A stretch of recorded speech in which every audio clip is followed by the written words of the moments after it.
Merhaba arkadaşlar. Hoş geldiniz. Sesim herkese ulaşıyor mu? Önce bir ses testi yapalım. Öyle başlayalım.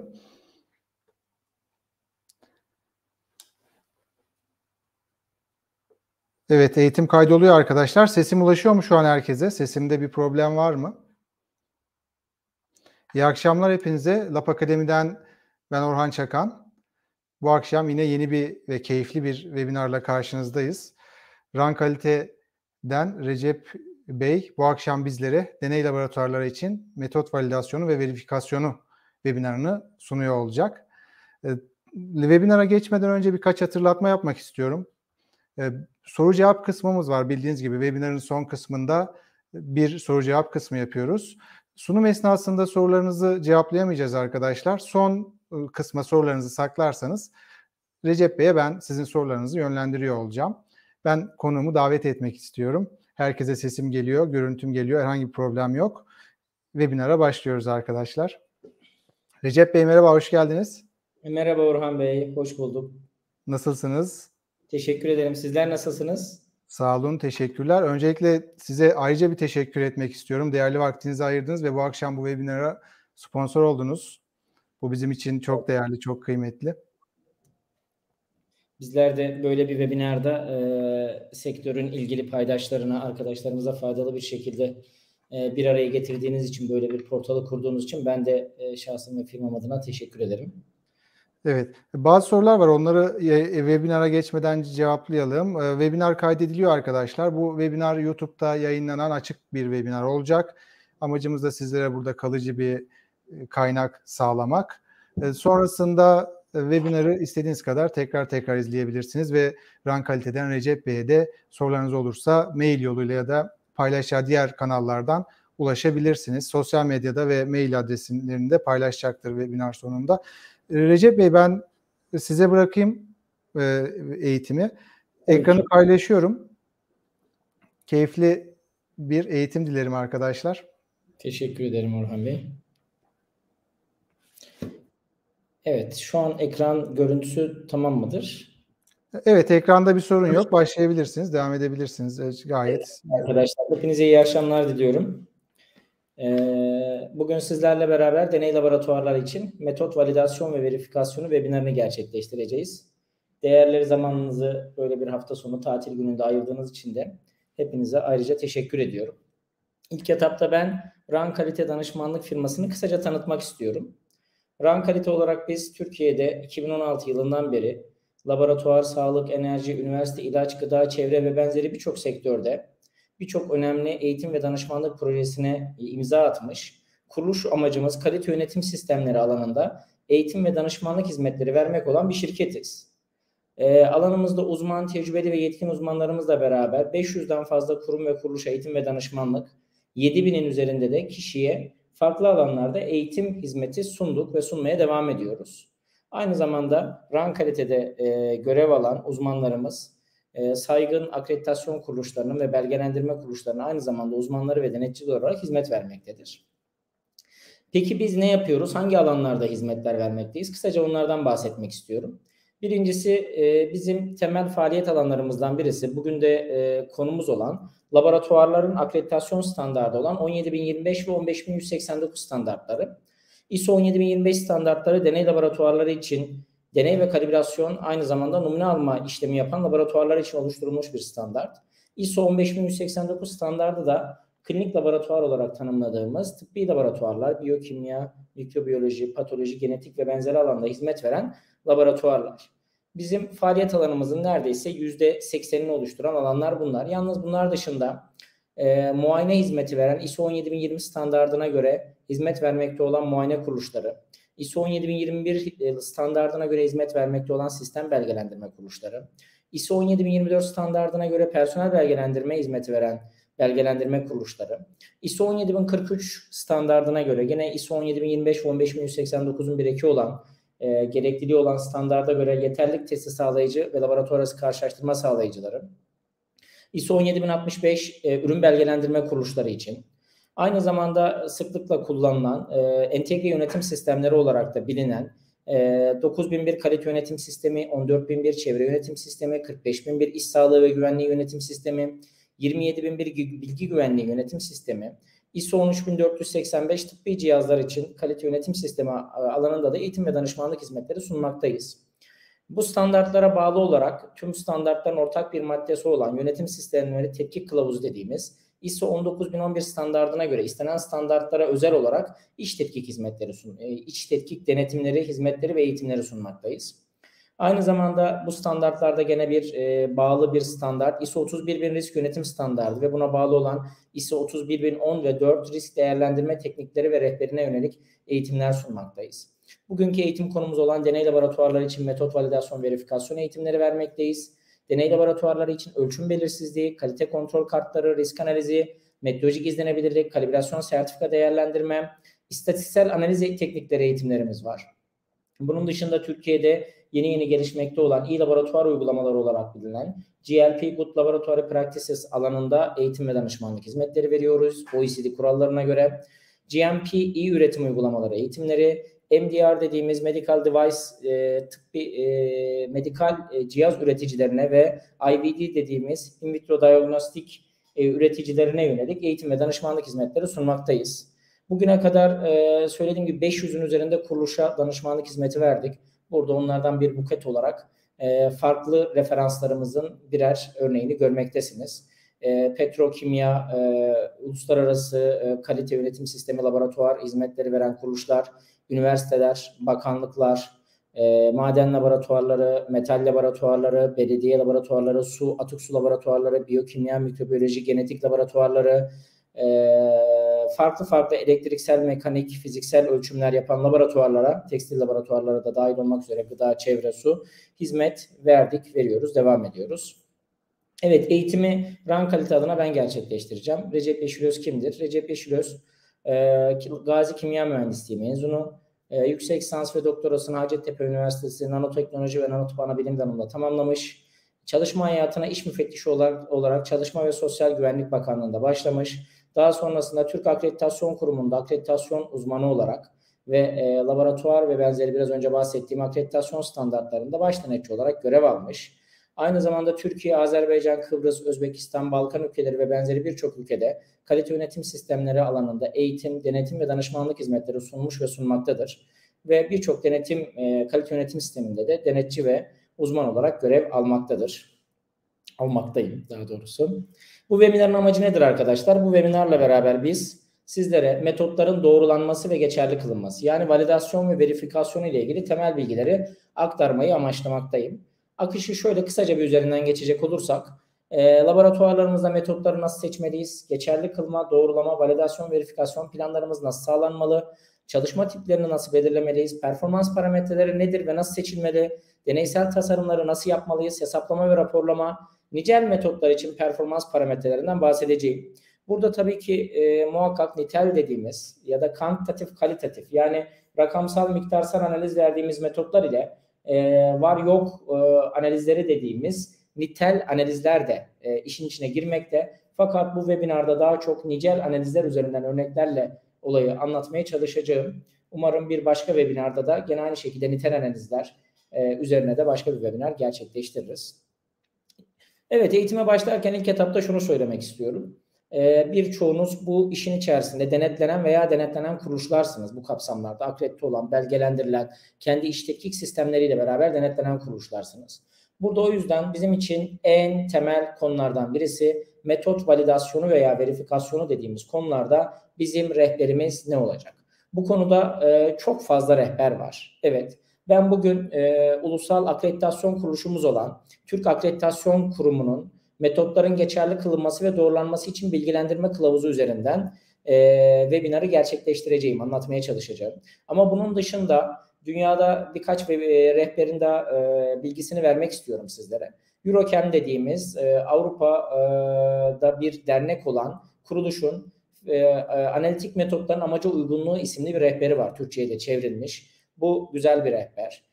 AOAC dediğimiz AOC American Official Association Chemistry diye geçen bir kuruluş. 3. sıradaki rehberimiz. Bunun dışında alt tarafta bir EPA rehberi var. Onun dışında Tarım Bakanlığımızın oluşturduğu kimyasal fiziksel analizlerde metot validasyon verifikasyon rehberi var. Aynı zamanda pestisit analizleri için başka bir rehberleri var. Onun yanında gördüğünüz üzere bir Su analizleri için, nicel mikrobiyolojik yöntemler için oluşturulmuş 13.843 adı verilen mikrobiyolojik analizler için oluşturulmuş bir rehber var. Ve sağ tarafta da katılımcı olarak duyurumuza da o şekilde gerçekleştirilmiştik. ISO 15189 standardımız var. Bu standarda bağlı olarak da CLSI dediğimiz Clinical Laboratory Standardization Institute denilen Amerika'da oluşmuş bir dernek. Bu derneğe bağlı olarak da özellikle biyokimya, mikrobiyoloji ve benzeri analizlerde kullanılan EP15-A3 rehberini sizlerle paylaşmak istiyorum. Tabii ki bu rehberlerle sınırlı değil. Birçok alanda farklı rehberler bulunmakta. Bu konuda rehberlerle ilgili ihtiyacınız olursa bana iletirseniz ben hangi rehberin hangi deney tipleriyle alakalı olduğunu size iletmiş olurum. Evet, metot validasyon verifikasyon akışını şöylece belirtecek olursak eğitimimizde ilk etapta metotların seçiminden bahsedeceğiz. Daha sonra geçerli kılma mı, doğrulama mı? Yani validasyon, verifikasyon kavramlarının ne olduğunu ve bunlardan hangisini kullanmamız gerektiğinden bahsedeceğiz. Daha sonra metot performans parametreleri dediğimiz konularla ilgili hangilerini seçeriz, nasıl yaparız? Bunlardan bahsedeceğim. Deney tasarımını nasıl yapacağız? Performans karakteristiklerinin değerlerinin değerlendirilmesini konuşacağız. Uygulama, değerlendirme, raporlama kısımlarıyla da webinarımızı tamamlamış olacağız. Evet arkadaşlar, metotların seçilmesi. Burada bahsettiğim gibi 2 tane bizim standardımız var bugün üzerinde duracağımız. Bunlardan birisi ISO 17025 standardı. 2017 Aralık ayında revize olmuş bir standart, 3. revizyonu. Bu standardın madde 7.2'si metotların seçilmesi, doğrulanması ve geçerli kılması kavramını anlatmakta. Ve bu standart burada müşterinin kullanılacak yöntemi belirtmediği durumda laboratuvar bir yöntem seçmeli ve bu konuda müşteriyi bilgilendirmelidir diyor. Biz burada standardın yöntem diye belirttiği hususu metot olarak tanımlıyoruz. Burada belirtilen metot arkadaşlar standardın da belirtildiği gibi uluslararası, bölgesel, ulusal standartlarda saygın bir teknik kuruluş tarafından bilimsel yayınlarda, dergilerde yayınlanmış olan ya da cihaz üreticisi tarafından belirlenmiş yöntemleri tavsiye ediyor. Burada cihaz üreticisi kısmı da esasında önemli bir kısım. Laboratuvar tabii ki kendisinin geliştirdiği veya tadil etmiş yöntemleri de kullanılabilir diyerek bir açık kapı bırakıyor. Bunun dışında ISO 15189 standardı da 2012 yılında revize olmuş bir standart. 2022 yılında şu an oylaması bitti. Tekrar revize olacak standartlarımızdan birisi. Burada da standart der ki laboratuvar kendisi amaçlanan kullanımları için geçerli kılınan prosedürleri seçmeli der. Yani valide edilmiş biraz önce bahsettiğimiz kapsama giren standartları kullan diyor. Evet, bu bahsedilen biraz önce standardın burasında 7.1.2.1.4'te bahsedilen uluslararası, bölgesel, ulusal standartlar, saygın teknik kuruluşlar kimlerdir? Evet, burada birkaç tane bir buket size sunmaya çalıştım ben. Ülkemizin Türk Standartlar Enstitüsü var. TSE standartları olarak deney metotlarını, analiz metotlarını tanımlıyor. Dünyanın uluslararası standartizasyon örgütü olarak tanımladığımız ISO'su var. International Organization for Standardization. Büyük ölçüde standartlarımızı temin ettiğimiz yer burası. Amerika'nın kendisine özel ASTM dediğimiz bir kuruluşu var. EPA dediğimiz çevre ajansı Amerika'nın aynı zamanda çevresel testlerle alakalı rehberleri, metotları bulunan. AOAC dediğimiz özellikle gıda analizlerinde kullanılan. Kodekslerimiz var gıda analizlerinde kullanılan. Amerika'nın gene aynı şekilde FDA dediğimiz ilaç ve gıda dairesi var. Bunların metotları var. Çoklukla çevre laboratuvarlarında kullanılan standart metot dediğimiz bir birliğin su ve atık suyla alakalı metotları var. Avrupa Farmakopyası var. Çok özellikle ilaç ve benzeri sektörlerde kullanılan. Bunun dışında ülkelerin bizim TSE gibi BCI, British Standard, İngiliz standardı, DIN, Deutsche standartlar, Alman standartları gibi standartlar var. Bunun dışında Japon standartları, Rus standartları ve benzeri standartlar da bizim biraz önce o kapsamda kullanacağımız, ilk etapta başvurmamız gereken, eğer uyabiliyorsak bu metotları alacağımız kaynaklar burada. Sağ alt köşede CE-IVD dediğimiz bir ifade var. Bu da özellikle tıbbi laboratuvar, klinik laboratuvarlardan katılan arkadaşlar için önemli bir ifade. Burada özellikle biyokimya, mikrobiyoloji ve benzeri alanlarda otoanalizör veya diğer bahsedilen analizleri yapan laboratuvarların kullandığı metotlarında CIVD dediğimiz CIVD yönetmeliğine uygun bir şekilde valide edilmiş kitlerle, metotlarla kullanılması gerekiyor. Onu da bilgi olarak ilettim. Evet, gelelim şimdi kavramlara. Birinci kavramımız validation. İngilizcesi, Türkçesi validasyon ki bence Türkçe'ye geçmiş bir kavram. Fakat standartlarda Türkçe'ye çevrilmiş hali bizim bunun geçerli kılma. Evet, bazı yerlerde validasyon ve geçerli kılmayı aynı şekilde kullanmaya çalıştım ama ben eğitimimde olabildiğince validasyon kavramı üzerinden gideceğim. Validasyon dediğimiz olay değerli arkadaşlar bir hata değerlendirme sürecidir. Burada Westgard denen ünlü bir biyokimyacı var ve der ki validasyonla beraber analitik hatalar saptanır, tanımlanır ve değerlendirilir. ISO, CLSI ve benzeri rehberlerde bunu biraz daha açtığı zaman validasyon kavramı der ki standartlar bir işlemin, bir sürecin, bir sistemin, bir donanımın ya da yöntemin, bizim için burada önemli olan yöntem, metot, yani birçok şeyin validasyonu vardır. Beklendiği şekilde çalıştığını ve kullanım amacını, fitness for purpose, amaca uygun olarak kanıtlama eylemi veya süreci tanımlanır validasyon için. Şimdi burada bir diğer kavramımız var. Verifikasyon. Verifikasyon dediğimiz kavramın da Türkçesi değerli arkadaşlar doğrulama. Standartlarda geçen yönüyle.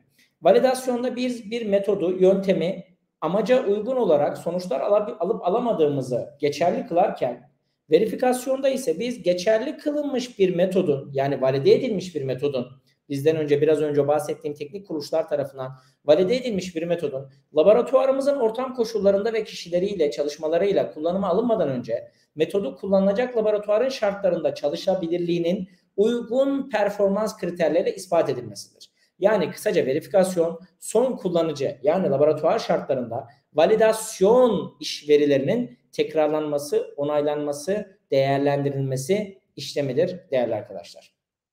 Validasyon veya verifikasyonda biz burada neye göre nasıl yapacağız dediğimizde bir metodu seçiyoruz. Eğer bu metot geçerli kılınmış, yani valide edilmiş bir metot ise ulusal, uluslararası standartlarda yer alan, biz bu durumda performans kriterleri belirlenmiş bu metotları verifiye ediyoruz. Farklarından ileriki slaytlarda bahsedeceğim. Neler değişeceğinden. Eğer performans kriterleri belirlenmemiş, bizim geliştirdiğimiz, değiştirdiğimiz, uyguladığımız bir metot varsa yapacağımız işlem validasyon işlemi olacak arkadaşlar. Bu tabloyla biraz daha bunu kısaca özetleyecek olursak, eğer biz standart bir deney metodunu önemli değişiklikler gerçekleştirmeden alıp laboratuvarımızda birebir uyguluyor ve standart metodunda belirlenen performans parametrelerini karşılayabiliyor isek yaptığımız işlemin adı verifikasyon, doğrulama. Laboratuvarımız kendisi bir metot geliştiriyorsa bu geçerli kılma validasyon. Standart olmayan metotlar varsa ve performans kriterlerini içermiyorsa bu gene geçerli kılma validasyon. Standart bir metot var. Bir metodunuz var. Bir su analizi yapıyorsunuz. İçerisinde 10 tane metal var. Ama içerisinde baktınız ki alüminyum yok. Siz alüminyumu, o metot alüminyum da valide edilmediği için parametre olarak aldınız. Alüminyumda bunu çalıştınız. Burada yapmanız gereken işlem gene geçerli kılma, yani validasyon. Matrix'i değiştirirsek, analiti değiştirirsek, sistemi değiştirirsek, kendi içerisinde belirtilen ölçüm tekniğini değiştirirsek yapacağımız işlem değiştirilen standart metotlarda validasyon olacaktır arkadaşlar. Evet, şöyle biraz daha açacak olursak bu konuyu. Ulusal, bölgesel, uluslararası standartlarda belirlenmiş, standardın istediği bu teknik kuruluşlar tarafından laboratuvar bu metotları değiştirmeden kullanıyorsa doğrulama yapıyor. Birinci maddedekileri kullanıyor ama laboratuvar ihtiyaç duyduğu bilgileri içermiyorsa kendi analiz kapsamındaki matrix, analit ve benzeri kapsamları geçerli kılma yapıyoruz. Yani validasyon yapıyoruz. Hazır kit içeren metotlar kullanılıyorsa ve hazır kitin siz validasyon verilerine erişemiyorsanız, validasyon verilerine erişiyorsanız doğrulama yapıyorsunuz. Hazır kit içeren metotlar kullanıyoruz ama bu metotların validasyon verilerine, performans parametrelerine erişemiyorsak geçerli kılma yapıyoruz.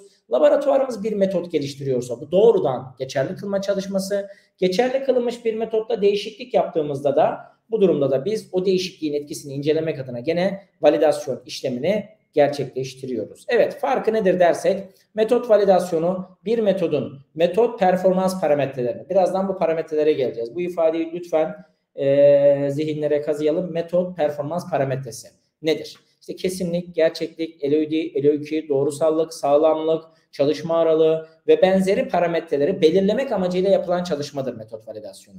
Eğer bir standart bir metot kullanıyorsak, bu parametreleri çalışılmış, yapılmış bir metot kullanıyorsak, bu durumda zaten geçerli kılınmış, performans parametrelerinin tanımlanmış bir metodu laboratuvarımızın kendi koşulları altında uygulanabildiğini göstermek amacıyla geçerli kılınmış metodu performans parametrelerine uyumunun ispatlanması işlemi ise validasyon olmuş oluyor arkadaşlar. Şimdi validasyon, birçoğunuz bu işlemleri yapan arkadaşlarsınız diye tahmin ediyorum. Uzun, meşakkatli ve yorucu bir iş. Bu karikatürde de diyor ki bu işleri bugün bitiremezsen kovulursun. Bitirebilirsen yarın daha çok iş veririm. Validasyonda tam olarak esasında bu.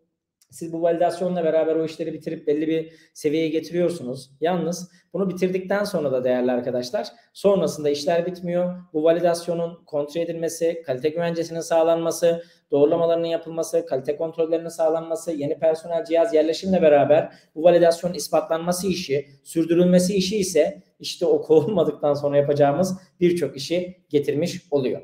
Şimdi metot performans parametrelerimiz var. Tıbbi laboratuvarlarla başlamak istiyorum ilk etapta. Burada CLIA, CAP ve CAHO dediğimiz 3 tane kuruluş var. Burada accuracy dediğimiz gerçeklik, linearite, raporlama aralığı, kesinlik, referans aralık, metot karşılaştırma, duyarlılık, seçicilik, carryover ve geometrik min dediğimiz aralıklar var kendi içerisinde. Bu ayrı ayrı rehberler hangi metotla alakalı hangi çalışmaları yapacağımızı tanımlıyor. Burada Amerika Farmakopyası'na göre metot performans parametreleri dediğimiz doğruluk, kesinlik, özgürlük, LAQ, doğrusallık, sağlamlık. Burada hangi metotlarda, hangi çalışmalarda hangilerini yapmamız gerekir? Bunları tanımlıyor. Nicel analizler, limit testler, kategori 3, kategori 4 testler dediğimiz testler var. Bunların tabii çok ayrıntısına girmeyeceğim. Daha sonrasında bunlarla ilgili daha detaylı bir eğitimimiz daha olacak. Alt tarafta da yazıldığı üzere işte kategori 3, 4 vesaire tanımlı burada. Yan taraftaki Batson arkadaşları tarafından bir makaleden alınmış bir parametre. Bu tablolar Türk Akım Metot Geçerli Kılma ve Doğrulama Kılavuzu'ndan alınmıştır arkadaşlar. Seçicilik, özgürlük, kesinlik, sapma, LAQ, doğrusallık, sağlamlık parametreleri dediğimiz metot performans parametrelerinin nitel analizlerde temel, büyük, önemli, majör birleşen, eser analizler dediğimiz analizlerde yani düşük konsantrasyonlarda 100 ppm'in altında yapılan analizler burada tanımlandığı şeyle, fiziksel özellik dediğimiz fiziksel analizlerde hangilerinin çalışılması gerektiğini tanımlayan hususlar. Evet, bunları buradan aldıktan sonra arkadaşlar bizler şimdi gelelim bu metot validasyon, verifikasyon, performans parametrelerini konuşmaya. Burada kesinlik dediğimiz çok önemli bir parametre var. Precision olarak tanımlanan. Onun alt 3 tane parametresi var. Tekrarlanabilirlik, ara kesinlik ve tekrar üretilebilirlik. Burada bir ufak parantez açmak istiyorum. Uyarlılık diye bir şey görüyorsunuz slaytta. Uyarlılık, tekrar üretilebilirlik dediğimiz kavramın biraz sonra anlatacağım. Bu kavramın TDK tarafından TSE'ye iletildiği ve Türk Standartları Enstitüsü'nün bu uluslararası standartlarda tekrar üretilebilirlik yerine koyduğu kavram. Yani siz herhangi bir standartta uyarlılık gördüğünüz zaman bunu lütfen tekrar üretilebilirlik olarak algılayınız. Laboratuvar içi uyarlılık diye bir kavram gördüğünüzde bunu da lütfen ara kesinlik olarak algılayınız. Gerçeklik dediğimiz bir parametremiz var. Nerite, seçicilik, spesifiklik, hassasiyet, tespit sınırı dediğimiz LOD, ölçüm limiti dediğimiz raporlama limiti dediğimiz LOQ ve sağlamlık dediğimiz bir parametreler var arkadaşlar. Şimdi nicel analizler üzerinden devam edeceğiz dedik ve nicel analizler üzerinden konuşmaya devam edelim. TÜRKAK Metot Geçerli Kılma Kılavuzu'nda verilen bir tablo. Sol tarafta metot performans parametrelerimiz var. Seçicilik, doğruluk, kesinlik, çalışma aralığı, cihaz çalışma aralığı, metot çalışma aralığı, sağlamlık, LOQ kavramları. Burada gördüğünüz üzere geçerli kılmada yapılacak çalışmalar, doğrulamada yapılacak çalışmalar var. En temel fark nicel analizler için biraz önce bahsettiğim tablolardan da atıflar yapılabilir. Bu da TÜRKAK'ın oluşturduğu bir tablo arkadaşlar. Özellikle analitik metotlar için. Sağ tarafta gördüğünüzde solla sağ karşılaştırdığımızda geçerli kılmada yapılıp doğrulamada yapılmayan tek bir parametre var. Onun adı da sağlamlık. Onun dışındaki tüm parametreler mümkün olan durumlarda yapılması, metot, validasyon, verifikasyon çalışmasında da gerçekleştirilmesi isteniyor.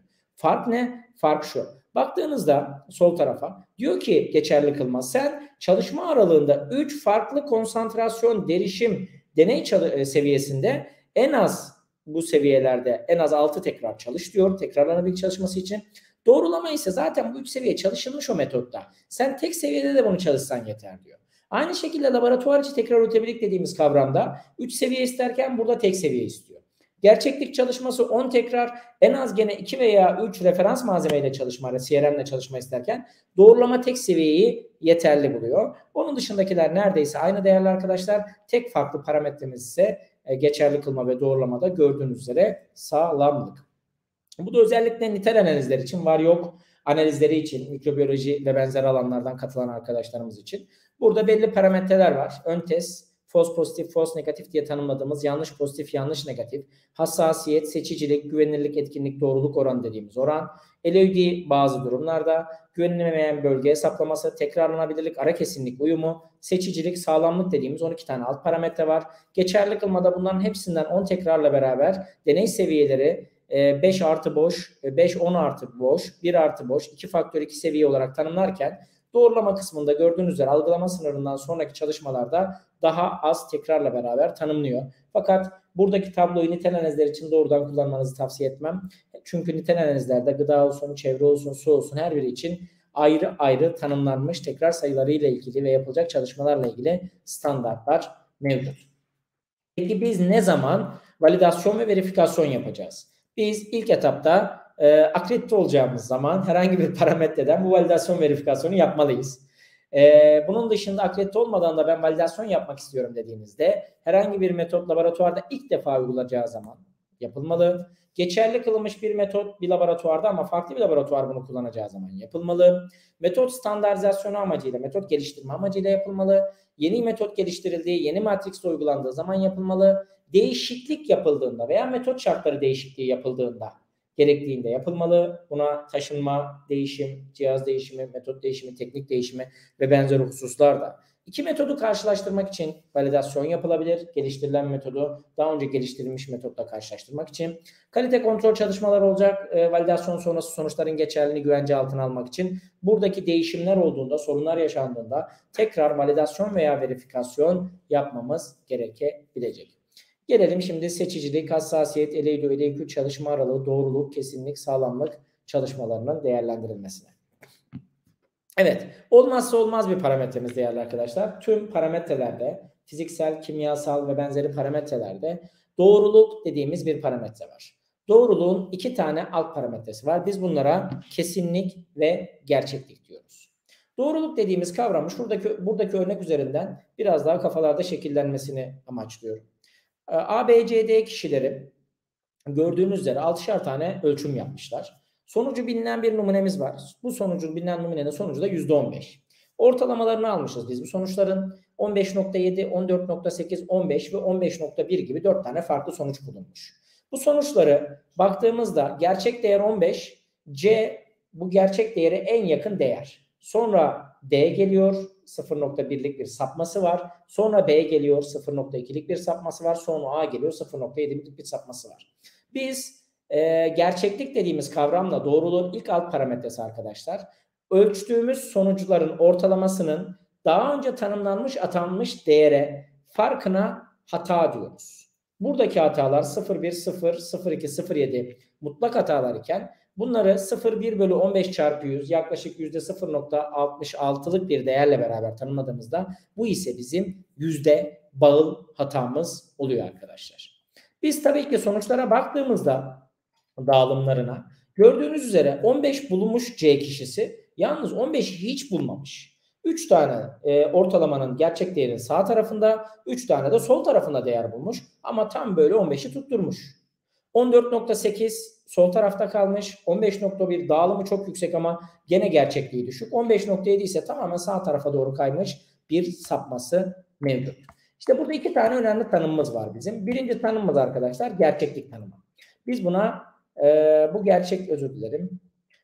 Gerçeklik tanımı her bir sonucun gerçek değerden farkları 15.7 eksi 15, 15 eksi 14.8, 14.8 eksi 15, 15 eksi 15, 15.1 eksi 15. Aynı zamanda bizim bir de kesinlik dediğimiz bir terimimiz var arkadaşlar. Kesinlik ise sonuçların birbiriyle yakınlığının ölçüsü. Birbirine sonuçların dağılımının, saçılımının ölçüsüne ise biz kesinlik, precision diyoruz. Burada gördüğünüz üzere bu sonuçların kesinliğin istatistiksel olarak tanımı da arkadaşlar standart sapma veya yüzde standart sapma olarak tanımladığımız yüzde relative standard deviation, RSD diye veya coefficient variance CV olarak tanımladığımız kısım. Biz burada biraz önce gerçekliğe %100 olan C'ye baktığımızda %0.49'luk bir kesinlik sapması olduğunu, D'ye baktığımızda 0.52'lik ikinci en iyi oydu olduğunu görmüş oluyoruz arkadaşlar. Yani biz metot, validasyon veya verifikasyon çalışması gerçekleştirdiğimizde iki tane alt önemli parametreyi çalışıyoruz. Bunlar gerçeklik ve kesinlik. Gerçeklik ve kesinlik ise bizim metodumuzun, yöntemimizin doğruluğunu oluşturuyor. Bir metodun gerçek ve kesin olması için aynı zamanda doğru, gerçek ve kesin olması doğru olmasını ifade ediyor. Sol tarafta birçoğunuz daha önce de görmüştür, bir dart tahtası bu. Baktığınızda sonuçlar birbirine yakın mı? Hayır, değil. Ortalamalara yakın mı? Hayır, o da değil. Burada gördüğünüz üzere hem gerçekliğimiz düşük hem kesinliğimiz düşük. İkinci kısma baktığımda evet, sonuçlar birbirine yakın mı? Evet, yakın. Ama gerçek değerden çok uzak. Biraz önceki örnek üzerinden örnekleyecek olursak ortalama gerçek değer olması gereken referans malzememizde 15 iken ben hep 19, 19.1, 18.9 gibi sonuç bulmuşum. Evet, çok güzel, birbirine yakın sonuçlar buldum. Fakat gerçek değere yakın sonuçlar buldum mu? Hayır, bulamadım. O yüzden validasyon veya verifikasyonumu tam olarak gerçekleştiremedim. Üçüncü kısma geldiğimizde, hedef tahtamızda, burada sonuçların ortalaması evet birbiriyle simetrik, ortalamaya doğru gidiyor ama sonuçlar birbiriyle çok yakın değil. Kesinlik düşük, gerçeklik yüksek. Dördüncü kısım bizim istediğimiz ve amaçladığımız durum arkadaşlar. Hem birbirine yakın sonuçlar istiyoruz hem gerçek değere yakın sonuçlar istiyoruz. Zaten metot validasyonu, verifikasyon da ne kadar gerçek, ne kadar kesin sorusunun cevabının arandığı ve bulunduğu çalışmaların özetidir diyebiliriz. Evet. Şimdi hocam bu kesinliği nasıl yapacağız? Nasıl değerlendireceğiz? Kesinlik arkadaşlar bizim laboratuvarımızda ilk etapta metot validasyon veya verifikasyon planlamasını yaparken ölçüm metodumuza göre hangi matris'lerde çalışacağımızı belirlememiz gerekiyor. Matrix'ten kastımız numune. Bir gıda çalışıyorsanız alt 5 tane alan var ve bu alt alanda zor olan alanlar geçerli kılmada. Doğrulamada ise farklı matrisler varsa kendi içimizde çalışabileceğimiz, işte bir cevher numunesi çalışıyorsunuz. Toprağınız var. Farklı türde topraklar var. O topraklardan en zor olanı hangisiyse onu çalışma. İşte az organik maddeli, orta organik maddeli, çok organik maddeli ya da az kireçli, orta kireçli, çok kireçli. Hangisi zorsa en zor olan matriksi seçerek çalışma, doğrulama çalışmalarında yapılması gerekiyor. Kesinliği ifade ederken 3 tane alt kavramımız var demiştik. Birincisi tekrarlanabilirlik, ikincisi ara kesinlik, üçüncüsü tekrar üretilebilirlik. Şunu özellikle söylemek istiyorum. Laboratuvarlarda genel bir yanlış kanı ve yanlış terim olarak kullanılmakta. Uluslararası rehberlerde de buradaki slaytta olduğu gibi tanımlanan bir durum bu. Laboratuvarlar biz tekrar üretilebilirlik yapıyoruz diyorlar. Standart test metotlarını kendi laboratuvarlarında kullandıklarında. Bu hatalı bir tanımlama. Neden? Çünkü tekrar üretilebilirlik kavramı aynı numuneyi farklı analistlerin farklı cihazlarla farklı laboratuvarlarda yaptığı işlemlerdir. Bizler tekrar üretilebilirlik çalışmasını bir metodu geliştirmek istediğimizde gerçekleştiririz. Ya da değişiklik yaptığımız, yani metot validasyon çalışmaları için genellikle tekrar üretilebilirlik çalışması gerçekleştirilir.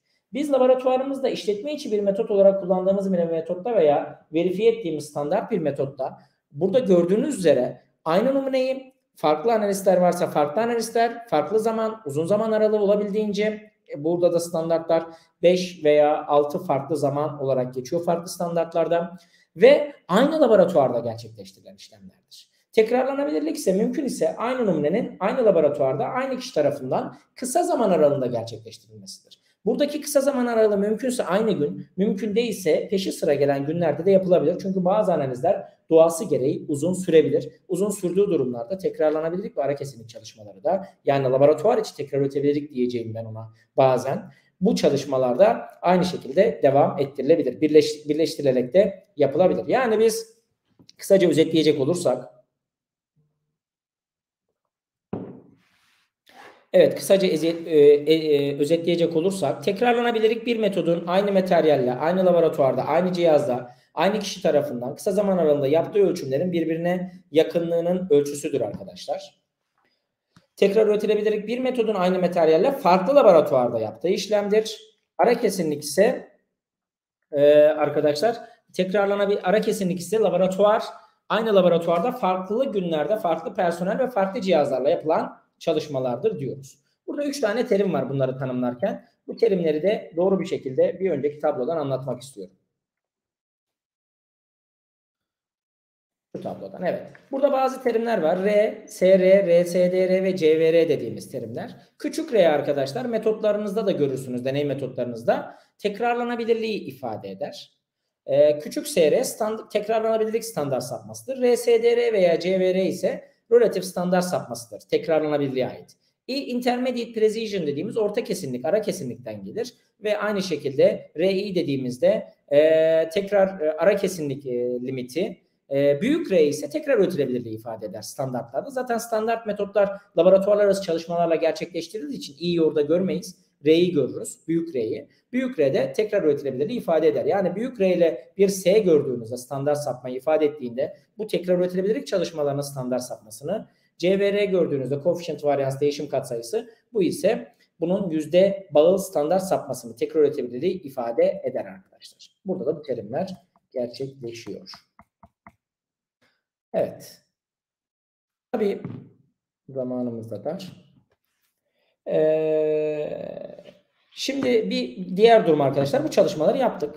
Standart sapmalarımızı, yüzde arestlerimizi elde ettik. Bu dedik ki ne kadar kesin, ne kadar birbirine yakın olmalı? Bu ne kadar kesin veya birbirine yakın olmalı ile ilgili durumu arkadaşlar bizler birincisi TÜRKAK metot geçerli kılma kılavuzunda ve uluslararası rehberlerde tanımlanan, eğer mevzuatta bir tanım varsa şunu geçmemeli diye, ondan küçük olmalı. Mesela pestisit analizleri var, bilirsiniz. Gıda DG Sanko diye uluslararası Avrupa Komisyonu'nun rehberleri var ve diyor ki işte PPB seviyesinde şu %20'yi geçmesin, %30'u geçmesin, %40'ı geçmesin vesaire gibi mevzuatta bununla ilgili durumlar var. Mevzuatta varsa bunu kullanıyoruz. 1. 2. Mevzuatta yoksa biz geçerli kılınmış metotlar kullanıyoruz ve bu geçerli kılınmış metotlarda metotları incelediğinizde metot performans parametreleri vardır arkalarında. O metot performans parametreleriyle karşılaştırmamız lazım. Yalnız burada karşılaştırmayı yaparken metot geçerli kılma çalışmasında çalışılan derişim konsantrasyon seviyeleriyle bizim doğrulama çalışmasında yaptıklarımızın birbiriyle uyumlu olup olmadığına bakmamız önem arz ediyor. Diğer bir değerlendirme hususlarından birisi uluslararası kabul kriterleri var arkadaşlar. Burada da biraz önce bahsettiğim AOAC dediğimiz bir kuruluş var. Bunlara bağlı olarak da rehberlerde de vermiştim. Bir Horvitz ve genel olarak özellikle analit derişimlerinde olması gereken sınıfları tanımlanan Horrat hesaplamaları var. Bu da kullanılabilir. Bunların hiçbiri olmadığında arkadaşlar bizler farklı laboratuvar karşılaştırmaları veya deneysel verilerin istatistiksel değerlendirmesi dediğimiz yöntemi kullanmamız gerekiyor. Burada AOAC'den bahsettiğimiz tekrarlanabilirlik parametresine yönelik mesela diyor ki burada %1 ppm'de %15'i geçmesin diyor. Ya da Horvitz dediğimiz bir tablo var. Horvitz ara kesinlik çalışmaları için ya da tekrar üretebilirlik çalışmaları için der ki 1 ppm'de %16'yı geçmesin. Bir önceki tabloyla yakın tablolardır. Burada bunun bir denklemi var. Logaritmik bir denklem. Arada 1 ppm değil de 50 ppm ise ona göre alabiliyorsunuz. Belli seviyelerin altında modifiye Horvitz eşitliği dediğimiz farklı bir eşitlik var. Ona göre hesaplanması gerekiyor. Ve biz Horvitz tablosuyla da özellikle ama analit ölçümlerinde bir pH ölçümünde Horvitz'i kullanamazsınız. Ya da fiziksel bir ölçüm yaptığınızda tane boyutu ölçüyorsanız Horvitz'i kullanamazsınız. Ya da bir mikrobiyolojik analizde, varyok analizinde Horvitz'i kullanamazsınız arkadaşlar. Bu olmadı. İlk 3 yönteme baktık. Bu olmadı. 4. yöntem deneysel verilerin istatistiksel yöntemlerle değerlendirilmesi. Çokça da kullandığınız, yaptığımız çalışmalardan birisi. Birçoğunuzun metot, validasyon, verifikasyon çalışmaları. Belki sadece biraz önce bahsettiklerim yok. Sadece bundan bile, biraz sonra bahsedeceğim bu istatistiksel çalışmalardan bile oluşuyor olabilir. Burada TÜRKAK metot geçerli kılma kılavuzu, doğrulama kılavuzunun ekindeki ek 3 arkadaşlar burası. Birincisi arkadaşlar bir istatistiksel çalışma yapıyorsak, istatistiksel çalışmada veri grubunu normal mi dağılıyor, çarpık mı dağılıyor, binomiyel mi dağılıyor, nasıl dağılım gösterdiğini tanımlamamız gerekiyor. Çünkü istatistikte her bir dağılım türüne göre oluşturulmuş istatistiksel testler var. O yüzden de biz laboratuvarımızda yaptığımız çalışmalarda dağılımların normal dağılım olarak dağılmasını isteriz. Normal dağılım dediğimiz kavram bildiğiniz üzere Gauss dağılımı veya çan eğrisi olarak bildiğimiz dağılım türüdür. Bunun testinin yapılması gerekiyor. Burada hızlı David testi, Kolmogorov, Shapiro testi gibi farklı testler var. Evet dedim, benim veri grubum normal dağılıyor. Bundan sonra outlier, şüpheli değer test dediğimiz sapan veri testleri var. Grubbs, Dixon ve benzeri testleri burada kullanıyoruz. Bu arada burada anlattığım istatistiksel testlerle ilgili ISO 5725 serisinde bunların detaylarını bulabilirsiniz. ISO 5725 standardı 6 serilik bir standart olup ISO 17005 standartında ilk 5 referansıdır. Orada o standartlarda da bu anlattığım yöntemler anlatılmaktadır. Daha sonra bizim doğruluk olduğu için esas amacımız 2 tane alt parametreyi tanımlamamız gerekiyor. Bunlardan birisi gerçekliği tanımlayan karşılaştırdığımız değerlerin ortalamalarının karşılaştırılması. İkincisi ise kesinlikleri, yani standart sapmaların karşılaştırılması.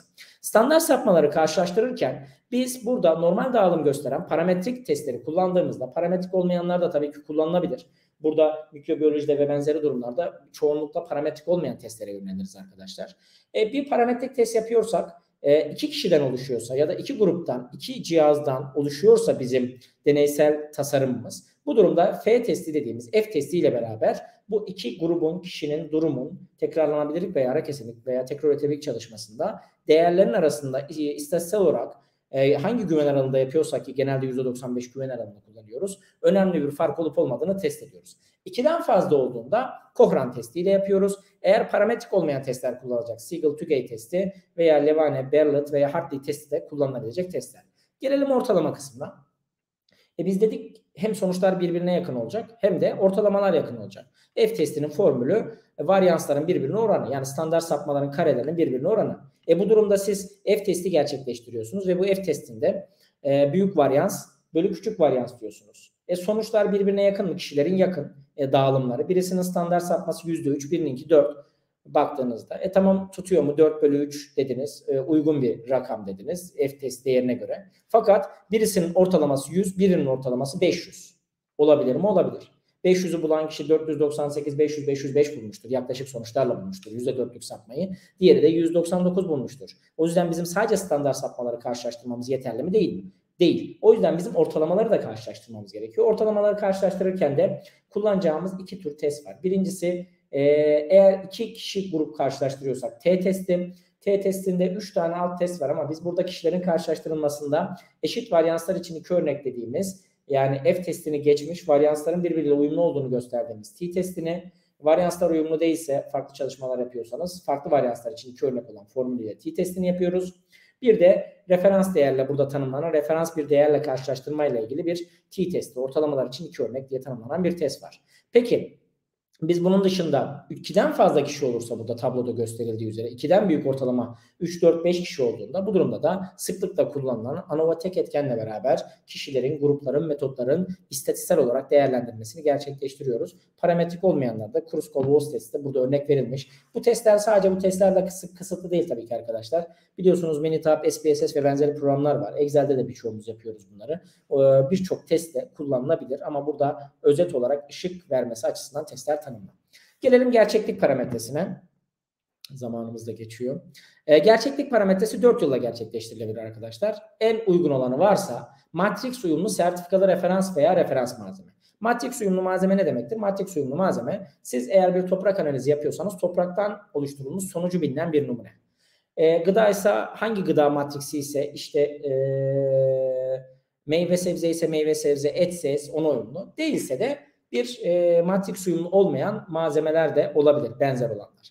Diğer bir yöntem, bu malzemeleri bulamadığımızda kendi matriximizi ölçüp daha sonrasında da kendi stok çözeltilerimizle kütle denklemlerine göre hesaplayıp belli eklemeler, spike, zenginleşme dediğimiz yöntemle yapılabilir. Geçerli kılma.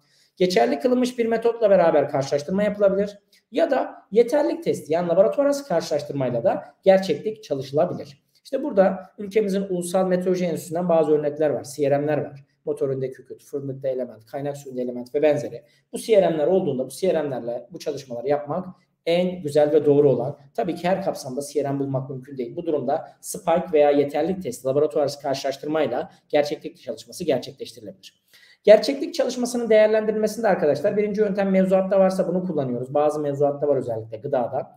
Yoksa AUAK'tan alınan TÜRKAK metot geçerli kılma kılavuzunda da olan analitik ölçümler için geri kazanım değerlendirme tablomuz var. Burada analitik miktarlarının seviyelerine göre bir ppm'de %80, %110'u geçmesin, %10'luk bir şeker ölçüyorsunuz, 98, 102'yi geçmesin gibi sapma oranları verilmiş. Eğer bu oranlar arasında kalıyorsak metodumuzun gerçekliğini verifiye ettik diyebiliriz. Bunun dışında CRM'in sertifika değerine kullanılacak t-test, biraz önce bahsettiğim, kullanılabilir. Referans metot ile gerçeklik yapıldığımızda gene mevzuat veya t-test yapmamız gerekiyor.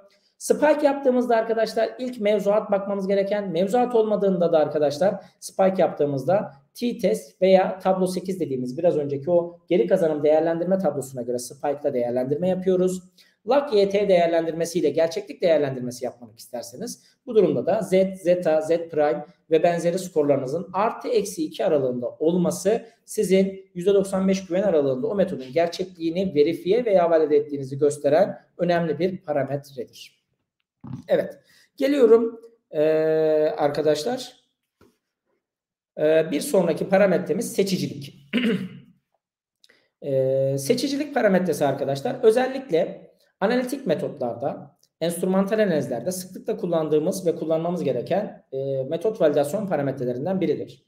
Birçok fiziksel parametrede, mekanik parametrede bunu bulamayız. Çünkü seçicilik şudur esasında.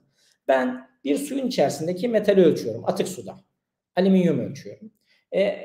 Kromotrofi cihazları kullanıyoruz. ICP-MS'de bu işlemi yaptığımızı düşünelim. Ben sadece alüminyumun pikini mi alıyorum orada cevap olarak? Ya da alüminyuma interferans girişim yapan başka maddeler de var mı? Yok mu? Bunların belirtilmesi işlemidir. Seçicilik parametresi geçerli kılınmış metotlarda şu parametrelerde seçicilik interferans yapmaktadır diye belirtir. O yüzden biz bu parametreleri ekleyerek ve çıkararak bu bizim cihazımızın, ölçüm tekniğimizin aradığımız analite ilişkin olup olmadığını tanımlamamız gerekiyor. Standart metot kullanırsak sorun yok, tanımlıyor kendi içinde. Ama biz standart metot kullanmadığımızda ya da standart metot kullandığınızda da kendiniz ayrı ayrı tüm bu değerleri aldığınızda kromatogramlarınıza gösterdiğinizde bunu doğrulamış oluyorsunuz. Standart olmadığında olabilecek muhtemel girişim yapacak analitlerle beraber veya ayrı olarak seçicilik çalışmasını, spesifiklik çalışmasını yapmamız gerekiyor. Yani aradığımız maddeyi, analiti diğer maddelerden ayırma yeteneğidir. Arkadaşlar bizim seçicilik çalışmamız mikrobiyoloji dışında kimyasal analizlerde, aletli enstrümantal analizlerde bir performans parametresidir. Mekanik, fiziksel, elektriksel, pH, tahribatsız muayene, ses, gürültü ve benzeri testlerde seçicilik, performans parametresi olmaz arkadaşlar. Evet, seçiciliği de tabii ki yöntemlere göre değişir. Volümetrik yaş analizler dediğimiz gravimetrik analizlerde seçicilik düşük iken spektrofotometrede biraz daha yüksek, kromotrofik analizlerde MS veya MS analizlerinde çok yüksek seviyede spesifik seçiciliği biz elde ederiz. Bu da doğal bir yoludur bunun. Kalibrasyon eğrisiyle alana yönelik selektif olup olmadığını, rezolüsyonu, pik şekli, farklı kolon, farklı şaft, farklı dedektörle beraber yapılan çalışmalarla bunları ispatlama işlemidir seçicilik çalışması. Hassasiyet ise o metot veya cihazla yapılacak analizin en düşük tayin sınırını, LQ'sunu belirlemek için yapılacak sinyal büyüklüğüdür arkadaşlar. Ölçüm sinyali bölü derişimle hesaplanır. Aynı zamanda burada eğim, kalibrasyon duyarlılığı da bu işin içine girer.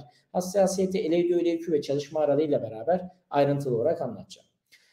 Bir diğer önemli parametremiz bizim analitik ölçümlerde tespit sınırı ve tayin sınırı. Limit of detection, limit of quantification İngilizceleri, tespit tanımlama sınırı, miktar tayin limiti. Burada çok farklı tanımlamalar var farklı rehberlerde ama ben LQ tanımlarını tanımlayacağım. Alt tarafta da açıklamalarını yaptık. Bu şu demektir esasında arkadaşlar, tespit tayin sınırı. Benim bir matrix içerisinde aradığım analiti kesin olarak tespit ettiğim ve bu noktadan sonra evet ben bunu rahatlıkla, gönül rahatlığıyla raporlayabildiğim dediğim limit of quantification seviyesidir. LQ seviyesi. LQ ise o seviyede ben cevap alıyorum ama bunu doğru olarak, birbirine yakın, kesinliği ve gerçekliği doğru olarak tam olarak tespit edemiyorum dediğim, güvenemediğim o aralık kısmı, belirsiz miktar dediğimiz. Tespit kesin ama miktarı tam olarak veremediğim kısım. LQ kısmı. LQ'nin yani tespit sınırının altında olması ise ben çalıştığımda hiç göremediğim noktadır. Bizim birçok analizimizde arkadaşlar LQ çok önemli bir kavramdır. İlaç ve benzer analizlerinde LQ dediğimiz kavram da önemlidir. LQ bizim raporlama limitimizdir. Biz bir LQ belirledikten sonra laboratuvarlarımızda LQ çalışmasıyla beraber sonrasında LQ'nun altında tespit ettiğiniz LQ'nun altında bir değer bulsanız dahi raporlarda sizler de kendiniz o şekilde yazar veya görürsünüz. Küçük LQ, küçük raporlama limiti. Ben 0.5 ppm belirlediysem 0.3'ü daha sonrasında cihazım görse bile küçük 0.5 ppm. Bu bunun içinde yok olduğu manasına gelmez. Ama benim cihazımla ve ölçüm tekniğiyle beraber ben 0.5'te kesin bunu tespit ediyorum. Dediğim miktar LQ seviyem onun altında olup bu da müşterinin veya ilgili kişinin ihtiyaçlarına göre belirlenmesi gereken bir durumdur. LQ nasıl belirlenmeli, nasıl tanımlanmalı, hangi seviyede alınmalı? Genelde bizler bir mevzuat limitine veya müşteri ihtiyaçlarına göre bunları belirlemekteyiz arkadaşlar. Bir müşteri ihtiyacı olduğunda da bu mevzuat limiti olduğunda genelde bu sınır değerin 5/1'i veya 10/1'i seviyesinde belirlenmesi tavsiye edilir. En kötü ihtimalle mevzuat veya şartname limiti varsa bunun altında LEQ seviyemiz olmalı ki yaptığımız analizler amaca hizmet etsin. Ama böyle bir tanımlama yoksa arkadaşlar, bu durumda laboratuvar kendi laboratuvar ve müşteri ihtiyaçlarına göre de kendi LEQ seviyesini belirleyebilir. Bunda da hiçbir sakınca yok. Bazen maden analizleri vardır. Yapıyor analiz belli analizlerde ve %30, yani %30'un altına çıkma ihtimali de yok diyor. Ben diyor %28 belirliyorum hocam, indirdim diyor. Bunun altında da geldiğinde küçük %28 yapacağım. Müşterimin de buna ihtiyacı yok zaten diyor. Benim için budur diyor.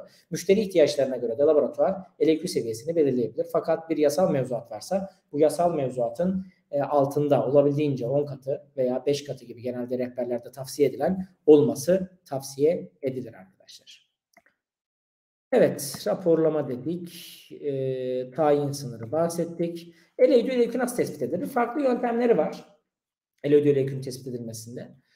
Boş numunelerle, yani blank ile beraber tespit yöntemi var. Boşu okutup boş numunenin, kör dediğimiz numunenin, yani içinde aradığımız analitin olmadığı numunenin, çoğunlukla saf su veya belli kimyasal maddeler veririz ve ondan sonra bu elde ettiğimiz yanıtların ortalaması bulabiliyorsak içinde belli miktarda, onun ortalaması artı 3 standart sapma, elde ettiğimiz sonuçların standart sapmasının 3 ile çarpımı bizim LEQ değerimiz, artı 10 standart sapma bizim LEQ değerimizdir. Fakat boş blank numunelerle çalışma yapıldığında LED veya LEQ çalışmasının bulunan noktada 3 veya 5 tekrarla beraber teyit edilmesi ve teyit işleminin de belli istatistiksel testlerle beraber doğrulanması gerekir. İkinci LEQ belirleme yöntemi, boş numuneye spike yaparak veya düşük seviyede elinizde varsa LEQ seviyenizde o seviyede bir numuneyi çalışarak LEQ'yu belirleyebilirsiniz. Burada da LEQ'yu eğer çalıştığınız o seviyedeki sonuçlarınızın LEQ'nun en az 10 tekrar çalışılması gerekiyor arkadaşlar. Bu çalıştığımız seviyedeki tekrarların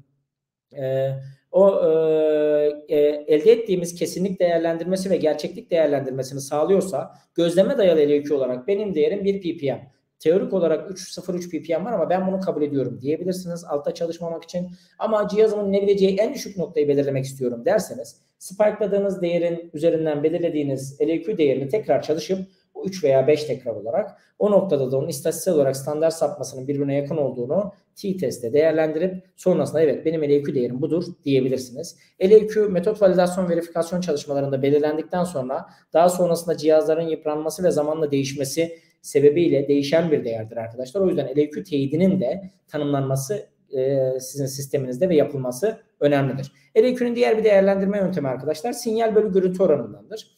ISO 13538'de bunun tanımlanır. Sinyal bölü görüntü oranı 3 olan analitik konsantrasyonuna LEQ, bunun 3 katı ya da 10 olanını da LEQ olarak tanımlayabiliriz. Sinyal bölü görüntü oranına göre de LEQ tanımlanabilir arkadaşlar. Evet, bir diğer durum çalışma aralığı ve doğrusallık. LEQ'nun değerlendirmesine geldiğimizde dediğim gibi ya gözleme dayalı tespit etmek veya o noktada tekrar çalışıp t-testle beraber LEQ'yu tespit etmek gerekiyor. Çalışma aralığı ve doğrusallık. Burada bir çalışma aralığı, bir de cihaz çalışma aralığı var arkadaşlar. Metodun çalışma aralığı ve cihazın çalışma aralığı. Bazı noktalarda özellikle fiziksel testler çalışma aralığı pH 0.14, bu zaten orada tanımlanmış. İşte çekme cihazı kalibrasyonun yapıldığı kaç kilonewton arasıysa orada tanımlanmış gibidir. Öyle söyleyeyim çalışma aralığını. Biz çalışma aralığını kendi içimizde genelde enstrümantal analitik ölçümlerde cihazlardaki çalışma aralığı cihazı verir. Bir de bizim lineer olarak ölçüm yaptığımız, değerlendirdiğimiz, eğer lineerse tabii ki eğrimiz, o aralıkta bizim ölçüm aralığımızdır. Bu ölçüm aralığımız bizim LEQ seviyesiyle başlar. İstediğimiz seviye veya kendimiz eğimin değiştiği seviyeye kadar da bunu belirleyebiliriz.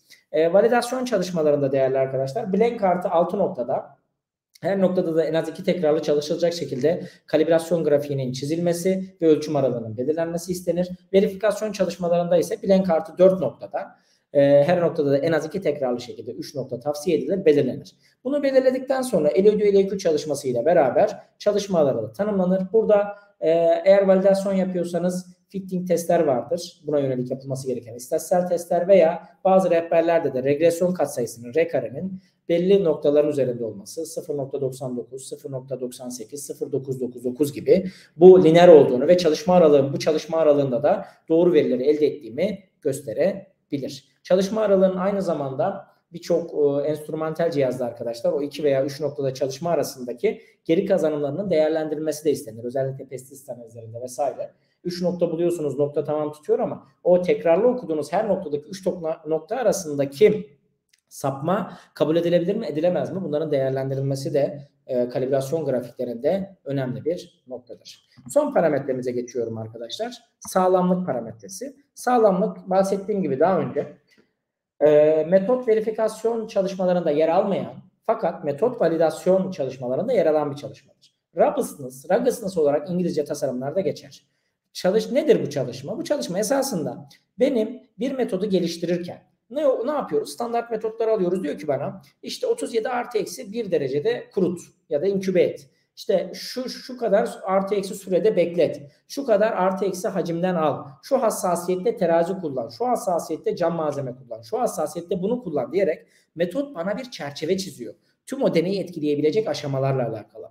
Bu metodudaki küçük değişikliklerin sıcaklığın, pH'in, çözeltinin, operatörün, kolon sıcaklığının, akış hızının vesaire değiştiğinde metodu ne kadar değiştirip değiştirmediğini belirlenen tasarımdır. Sağlamlık çalışması bazı metotlarda laboratuvar arası karşılaştırma veya yeterlilik deneyleriyle yapılabileceği belirtilmiştir. Ülkemizde biliyorsunuz mesela çevre laboratuvarları denetim kılavuzu var. Çevre referans laboratuvarı tarafından. Onların metodunda sağlamlığın laboratuvar arası karşılaştırma ile beraber tanındığı ve yeterli olduğu tanımlanıyor.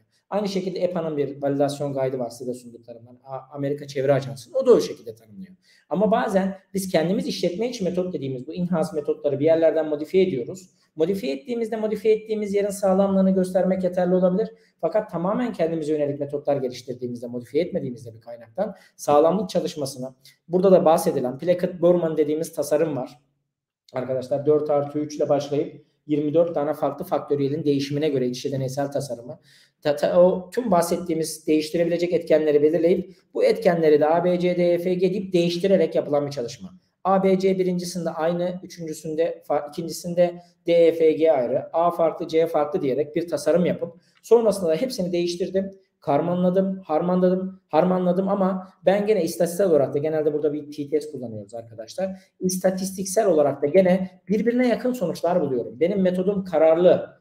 Benim metodum aynı zamanda tutarlı sonuçlar veriyor dediğimiz çalışmanın adına da sağlamlık çalışması diyoruz arkadaşlar.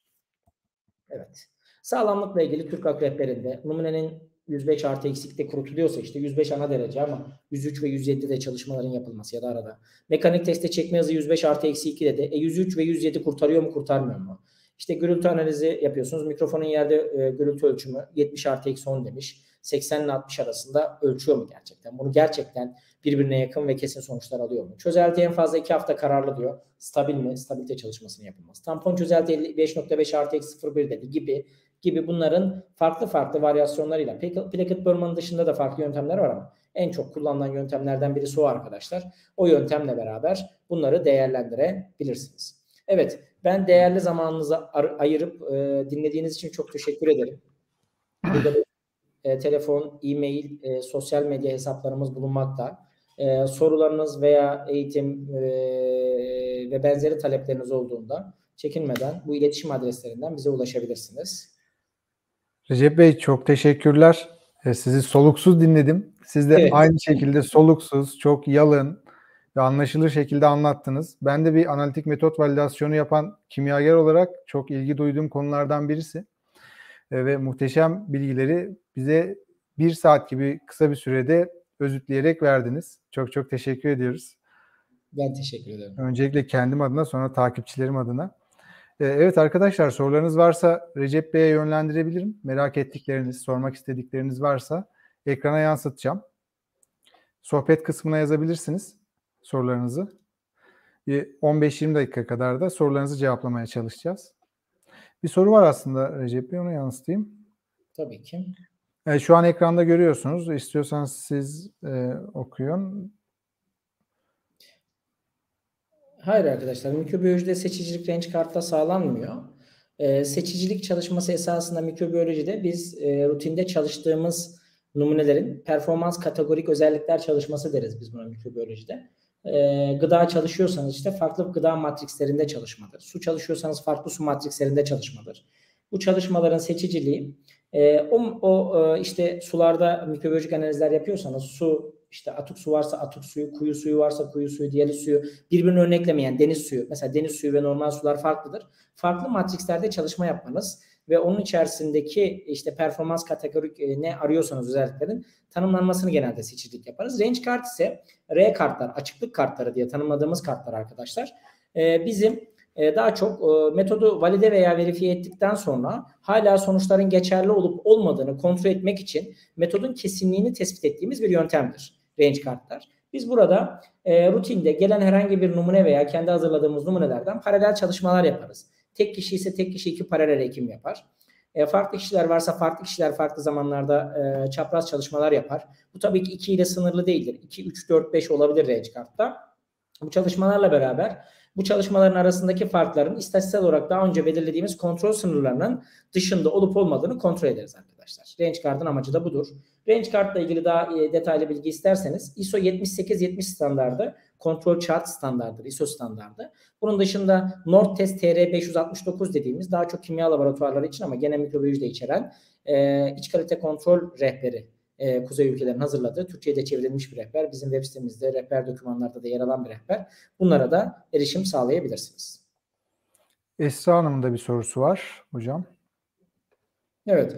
Esra Hanım, hangi parametrelere validasyon ya da verifikasyon yapılır? Örneğin pH, hacim, partikül gibi testler için yapılır mı? Şimdi burada soruda şöyle tanımlayalım Esra Hanım. Birincisi tüm metotlara, yöntemlere bir validasyon, verifikasyon yapılır. Burada pH bir yöntem, bir ölçüm yapıyoruz. Suyun pH'ini ölçüyoruz. Burada kendi içerisinde bir tekniği var, ölçüm tekniği var. Hacim, hacimsel ölçüm yaptığınız bir teknik varsa metotta, hacim bir validasyon haline gelebilir ama genelde hacim bir ara parametredir. Bizim için partikül testi bir ölçümdür. O yüzden partikül testinde partikülleri doğru ölçüp ölçmediğini valide etmeniz gerekir. Bu şekilde cevaplayayım. Yani tüm metotların validasyonu veya verifikasyonu yapılır. Tüm ölçümlerin, metotların, analizlerin, testlerin validasyon veya verifikasyonu gerçekleştirilmelidir. Semih Hanım'ın sorusunu yansıttım hocam ekrana. Stabilite göstergeli metot validasyonu çalışması yapmaya başladık. Stabilite göstergeli amacını tam oturtamadım. Yardımcı olursanız sevinirim. Stabilite göstergeli metot validasyonu. Yani şunu demek istiyor anladığım kadarıyla Semih Hanım. Hocam diyor ben bir metot geliştiriyorum. Bu metodu geliştirirken de herhalde amaçları stabilite testi mi yapıyor? Stabilite testi yapıyor olabilir uzun zaman aralığında. Bir ürünün stabil kalıp kalmadığını muhtemelen tanımlıyor olabilir. Burada ISO 13528 standardı ve ISO 17034 standardı var stabilite için. Metot validasyonu yapıyorsanız stabilitede buradaki istatistiksel göstergelerle beraber o ürün veya grubun stabilitesini sürdürüp sürdürmediğini valide etmeniz gerekiyor.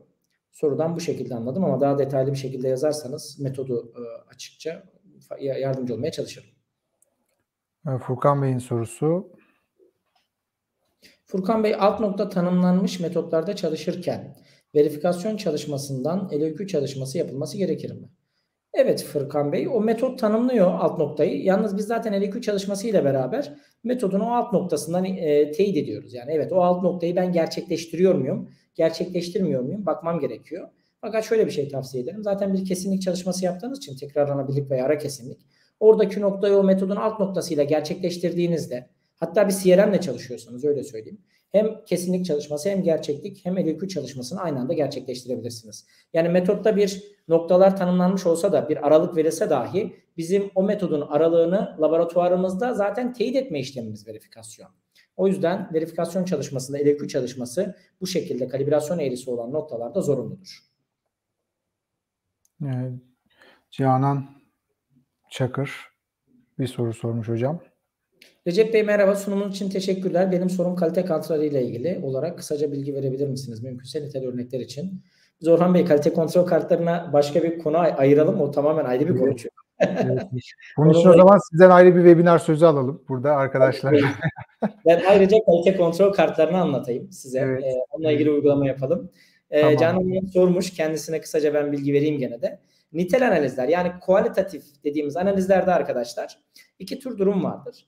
Birincisi sizin stabil numuneniz var mı yok mu? Eğer bir mikrobiyolojik analiz yapıyorsanız genelde yoktur ya da referans suçlar kullanmamız gerekir. Bu çok mümkün olmayabilir. Ama bazen de pozitif negatif örnekler nitel analizlerde stabil olarak tayin edilebilir, alınabilir. Eğer sizin bir pozitif negatif örneğiniz varsa zaten bu pozitif negatif örneği belli aralıklarla ölçmeniz kalite kontrol çalışmasıdır. Bir kart zorunlu değildir.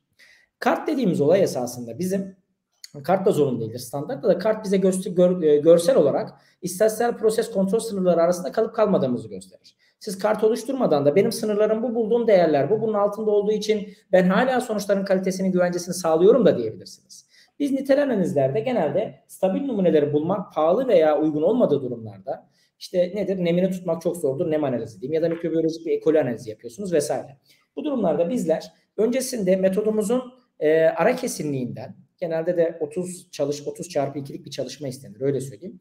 Biz bir istatistiksel proses kontrol sınırı belirleriz.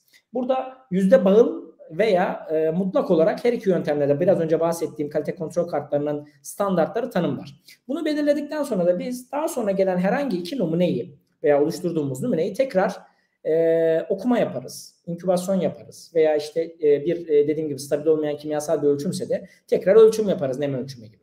Bu ölçümlerin ikisi arasındaki farkın daha önce belirlediğimiz proses kontrol sınırları yani %95 veya 99 veya trend şeyleri var, kuralları var tabii ki burada. Onların altında olup olmadığını kontrol eder ve teyit ederiz.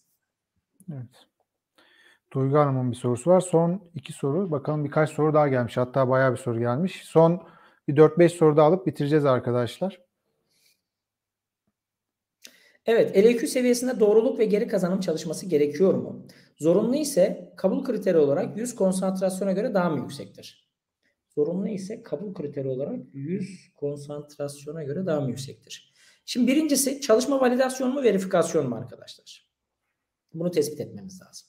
Bu çalışma eğer bir validasyon çalışması ise zaten biz LAQ seviyesinde spike yöntemiyle bunu gerçekleştiriyoruz. Ve spike ile yaptıktan sonra da siz o LAQ'yu teyit etmek için LAQ'nun geri kazanımına bakmanız gerekiyor.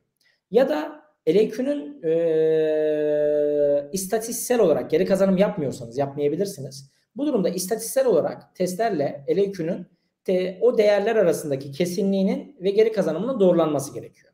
Birincisi. Verifikasyon çalışması yaptığınızda, standart bir test metodu yaptığınızda LAQ seviyesinde geri kazanım çalışması yapmanıza gerek yok arkadaşlar. Çünkü LAQ seviyesinde zaten siz 10 tekrarla beraber metodun istediği şartları sağlayacaksınız. Burada elde ettiğiniz değerleri ya gerçeklik kesinlik verileriyle metodun ya da biraz önce bahsettiğim metot teyidi dediğimiz 3 tekrar daha yapıp orada kendi içerisinde onunla beraber teyit etmeniz gerekecek. Verifikasyonda da böyle bir durum var. Bu ikinci zorunlu ise kabul kriteri olarak 100 konsantrasyona göre daha yüksektir. Değerli arkadaşlar hiçbir metotta 100 konsantrasyona şuna göre bir şey olmaz. Sizin metodunuzun zaten performans kriterleri var. Analitik bir metot kullanıyorsanız LAQ seviyesinde zaten biraz önce bahsettiğim o Horvitz, Horrat veya AOAC dediğimiz geri kazanım oranlarını kullanabilirsiniz. Ya da o aralıkta dediğim gibi t-testi yaparak ana değere karşılık oluşturduğunuz değere karşılık istatistiksel olarak da bunu teyit edebilirsiniz, doğrulayabilirsiniz. Evet. Duygu Hanım'ın sorusunu yönlendirdim hocam. Duygu Hanım verifikasyon çalışmaları hangi durumda yenilenmelidir hocam? Örneğin 6 kişinin katılmış olduğu verifikasyon çalışması sonucu ölçüm verisi hesaplandı. Yeni bir personel geldi. Metot verifikasyon çalışmasına gelen son personeli ekleyip tekrar mı ölçüm verisi hesaplamak gerekir? Yoksa tekrar mı? Bu soruyu o kadar çok alıyorum ki normalde de. Evet çok güzel bir soru Duygu Hanım. Teşekkür ederim. Şimdi değerli arkadaşlar hangi durumda yenilenmelidir? Sunumun içerisinde de bahsetmiştim. Birincisi verifikasyonu etkileyen durumlar değiştiğinde yenilenmeli. Ne değişir laboratuvarda? Personel değişir. Cihaz değişir. Metot değişir. Laboratuvar taşınabilir. Ya da laboratuvarın zamanla kalite kontrol kartlarıyla beraber ölçümlerinde o en başta belirlediği gerçeklik veya kesinlik standartlarında ölçüm yapmadığını da tespit edebilir laboratuvar. Ya da işte girdiniz yeterlilik testine laboratuvar arası karşılaştırmaya birkaç girdiniz hep olumsuz sonuç alıyorsunuz. Demek ki bu gerçekten metot verifikasyonunuzda sorun olduğunu gösterebilir. Birincisi bu. İkinci soruya gelelim. Siz diyorsunuz ki hocam ben şimdi verifikasyonu yaptım bir de ölçüm verisi kısmı var. O da başka bir webinar konusu. Ölçüm verisini hesapladım. Yani benim analitik hatalarımı laboratuvarda verdim. Yeni bir personel geldiği zaman şunu yapmanız gerekiyor Duygu Hanım. Burada tabii ki birçok yöntem tanımlı olmakla beraber yeni personelin metot verifikasyon çalışmasındaki tanımlanan nicel parametreleri tekrar etmesi gerekiyor. Bunu nasıl yapabilirsiniz? Kolay yöntemi. En kolayı şöyledir. Onu da ben size tavsiye edeyim. LAQ seviyesinde. LAQ'yu çalıştırmış oldum. 6 değil de 10 tekrar diyelim. 10 tekrar. LAQ seviyesinde 10 tekrar sonucu bilinen ya da spike'lanmış bir numuneyi çalıştırdığınızda, siz bunu ara kesinlik koşullarında yaptığınızda, farklı günlerde yaptığınızda hem kesinlik hem gerçeklik hem LAQ çalışmış oluyorsunuz. Kalibrasyon eğrileri zaten laboratuvarda değişen eğrilerdir. Onu zaten personele çizdiriyorsunuz. Zaten metot verifikasyonu olduğu için de standart bir metot olduğu için kendi içinde. Seçicilik metoda bağlı olduğu için, tanımlandığı için bunları tanımladığınızda ve yaptığınızda siz o personelin yeni olarak eklenmesini sağlamış oluyorsunuz. Birinci adım. İkincisi hocam, şimdi ben daha önce ölçüm verisinin alınmasına 2 tane yaklaşım var değerli arkadaşlar.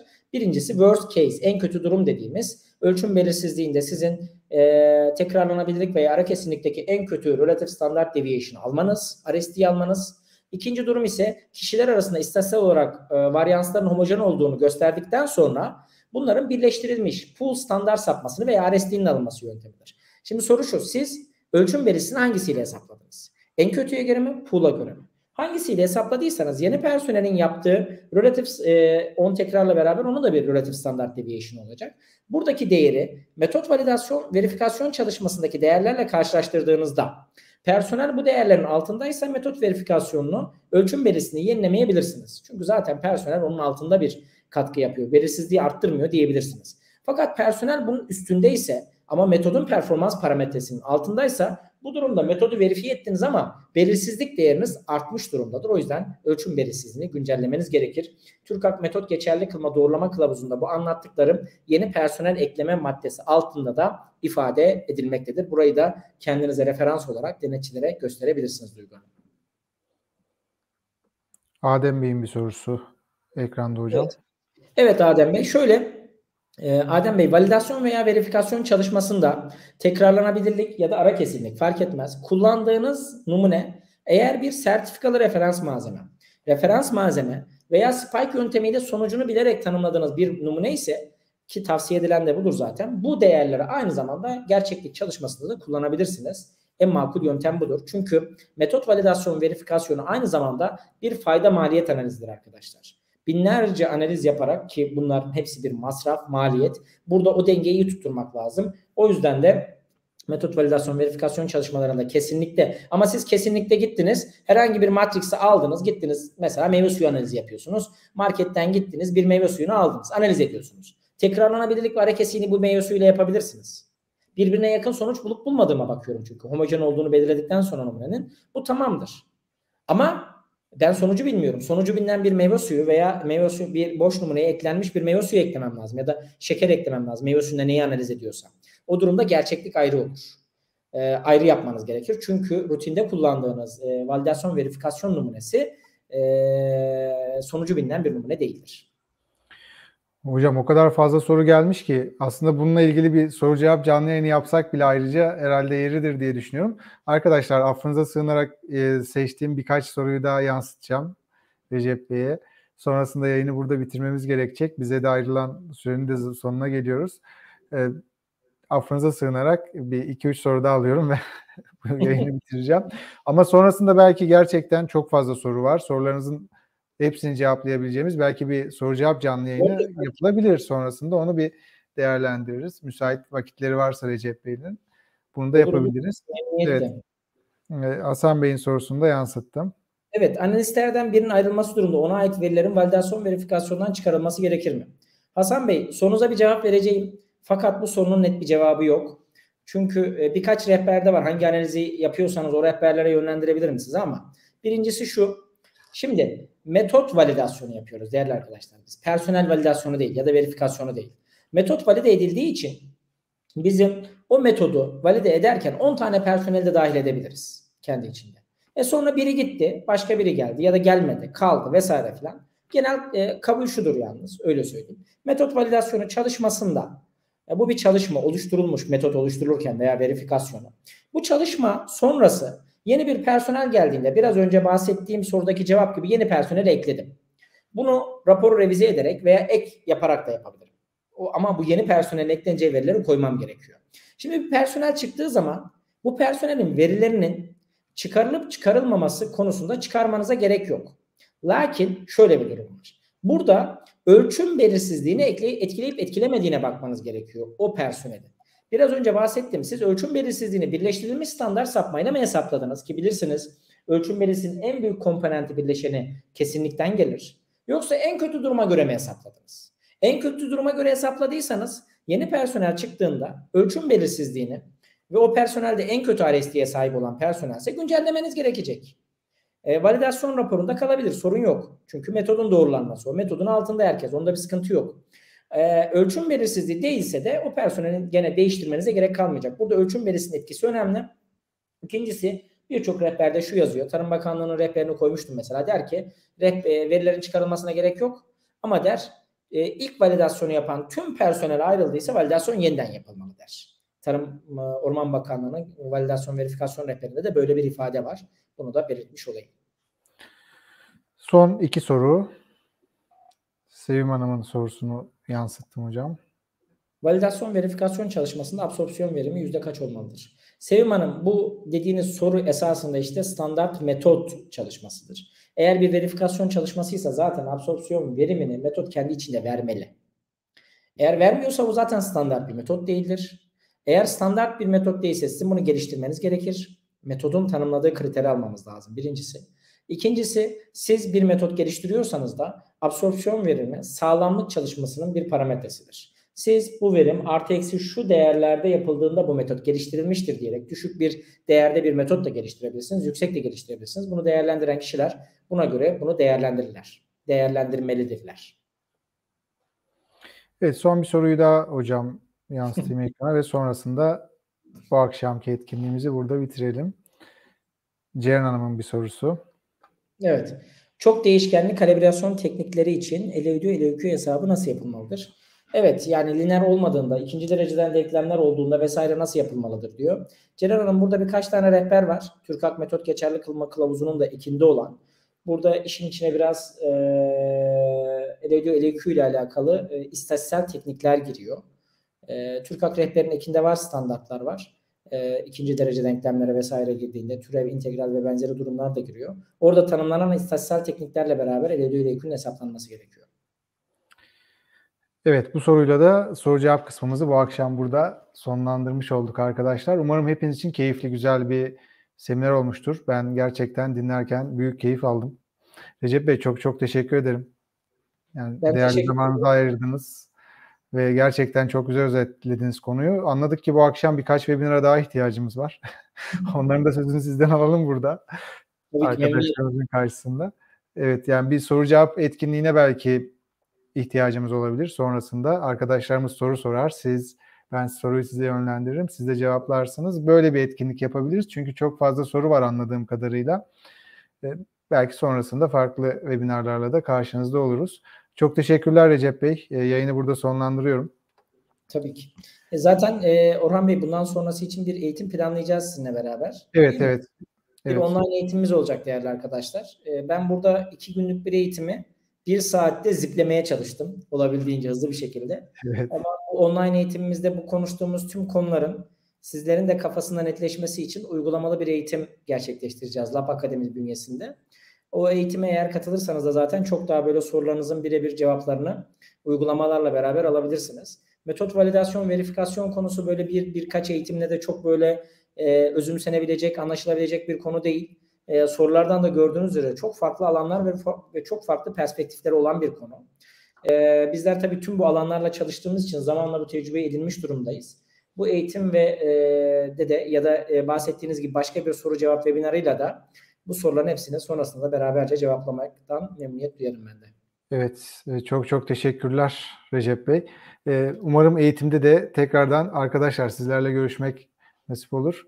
Recep Bey'in de eklediği gibi eğitimimiz çok daha geniş kapsamlı olacak. Çünkü konu zaten bir derya deniz. Validasyon konusu öyle birkaç saatte işlenebilecek bir konu değil ama gerçekten güzel bir özetti. Daha geniş kapsamlı eğitimlerde sizleri bekleriz. Duyurularımız yine sosyal medya kanallarımızdan, yine RAN Kalite'nin kendi sosyal medya kanallarından olacaktır. Hepinize teşekkür ediyoruz. İyi akşamlar. Recep Bey, görüşmek üzere. İyi Hoşça akşamlar kalın. arkadaşlar.